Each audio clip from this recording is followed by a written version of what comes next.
Yug Vasisht. Vasistha continued, in order to cross the formidable ocean of samsara, one should resort to that which is external and unchanging. He alone is the best among men, O Rama, whose mind rests in the internal and is therefore fully self-controlled and at peace. He sees that pleasure and pain chase and cancel each other, and in that wisdom there is self-control and peace. He does not see this sleeps in a burning house. He who gains the wisdom of the internal here is freed from samsara and is not born again in ignorance. The eternal is not attained by rites and rituals, by pilgrimages, nor by wealth. It is to be attained only by the conquest of one's mind, by the cultivation of wisdom.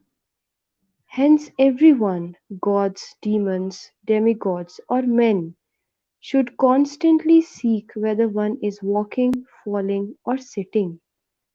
The conquest of the mind and self-control, which are the fruits of wisdom.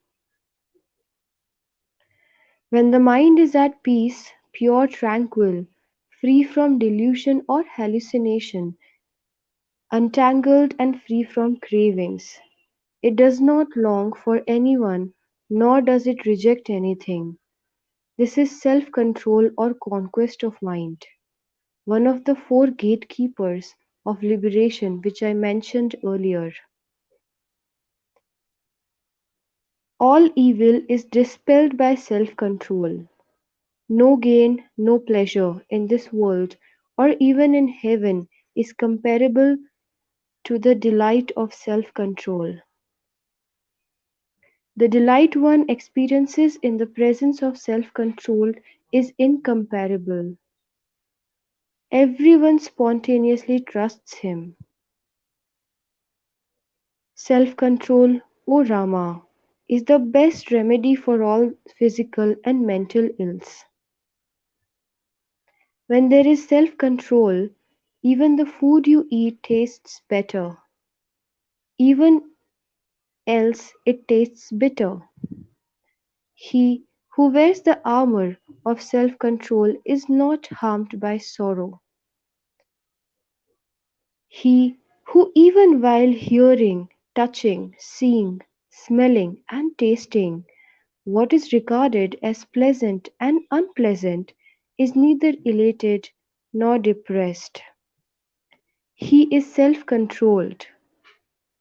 He who looks upon all beings with equal vision, having brought under control the sensation of pleasure and pain, is self-controlled. He who, though living amongst all the unaffected by them, neither feels elated nor hates, is self-control. Inquiry, the second gatekeeper of liberation, should be undertaken by an intelligence that has been purified by a close study of the scripture.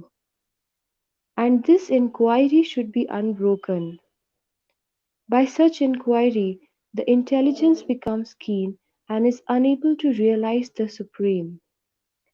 Hence, inquiry alone is the best remedy for the long-lasting illness of samsara.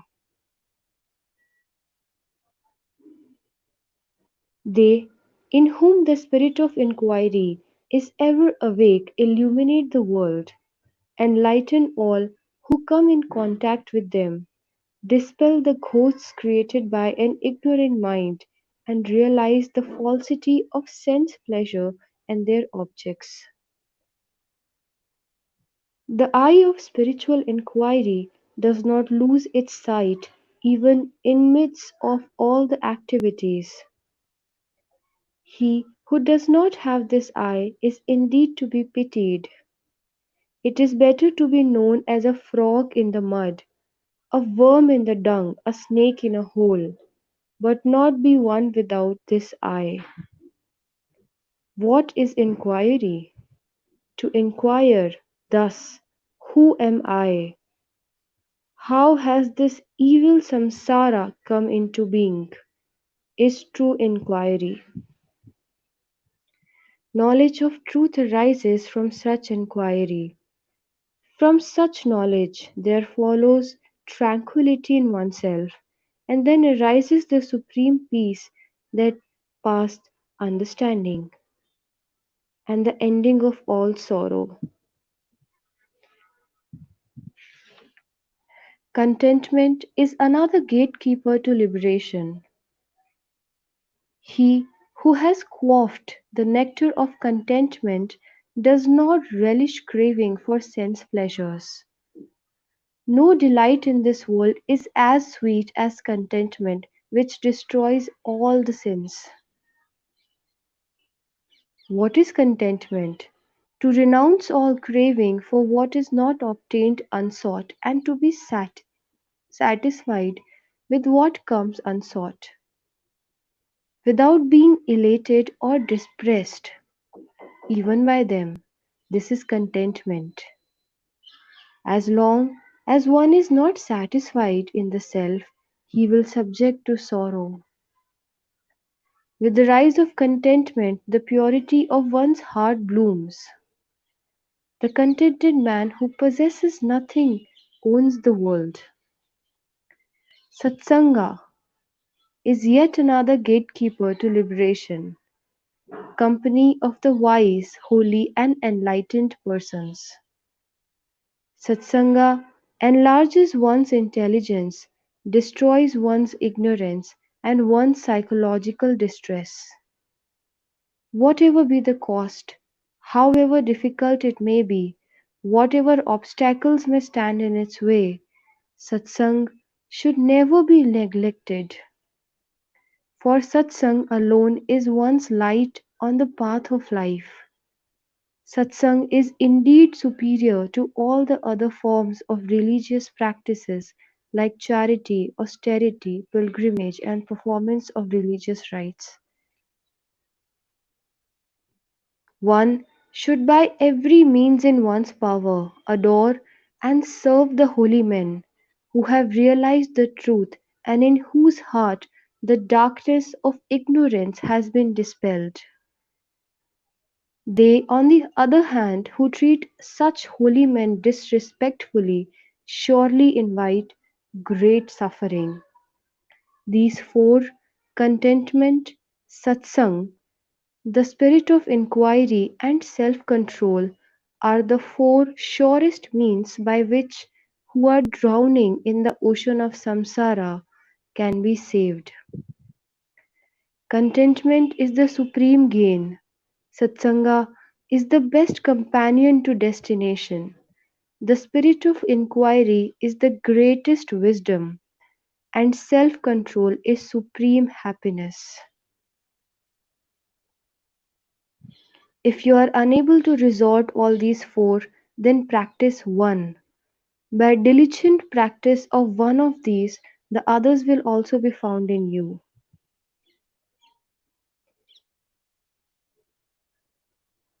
Until you tame the wild elephant of your mind with the help of these noble qualities, you cannot have progress towards the Supreme, even if you become a god, demigod, or a tree.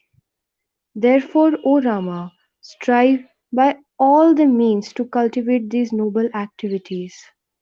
He who is endowed with the qualities that I have enumerated thus far is qualified to listen to what I am about to reveal. You are indeed such a qualified person, O Rama. Jai Gurudev.